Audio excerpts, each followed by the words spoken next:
എല്ലാവർക്കും സുഖമല്ലേ? ഇന്ന് നമ്മൾ ക്രിസ്തുമസിന്റെ 7ാം ദിവസത്തിലേക്ക് എത്തിയിരിക്കുകയാണ്. എന്തായി നിങ്ങളുടെ ക്രിസ്തുമസ് ഒരുക്കങ്ങളൊക്കെ? ഞാൻ ഇന്ന് നിങ്ങളോട് പുൽക്കൂടിനെ കുറിച്ചാണ് സംസാരിക്കാൻ ആഗ്രഹിക്കുന്നത്. എന്താണ് പുൽക്കൂട് എന്നും ആരാണ് പുൽക്കൂട് ആദ്യമായി നിർമ്മിച്ചത് എന്നും എവിടെയാണ് നിർമ്മിച്ചത് എന്നും നിങ്ങൾക്കറിയുമോ? ഞാൻ പറഞ്ഞുതരാം.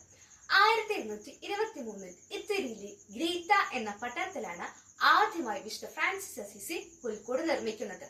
വിശുദ്ധ ഫ്രാൻസിസ് അസീസിയുടെ വിശുദ്ധ നാട് സന്ദർശനത്തിനു ശേഷമാണ് അദ്ദേഹം പുൽക്കൂട് നിർമ്മിക്കാനായി ഒരുങ്ങുന്നത്.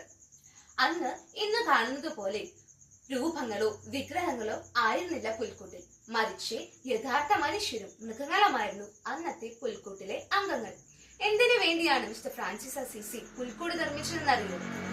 രാജാവായ ഉണ്ണിയേശുവിന്റെ ലളിത ജീവിതത്തെയും തിരുകുടുംബത്തിന്റെ സഹനങ്ങളെയും സാധാരണക്കാരായ മനുഷ്യരെ അറിയിക്കുവാനും എന്താണ് പുൽക്കൂട് എന്നും എന്താണ് പുൽക്കൂട് ഉദ്ദേശിക്കുന്നത് എന്നും അറിയിക്കുവാൻ വേണ്ടിയായിരുന്നു മിസ്റ്റർ ഫ്രാൻസിസ് അസീസി അന്ന് പുൽക്കൂട് നിർമ്മിച്ചത്.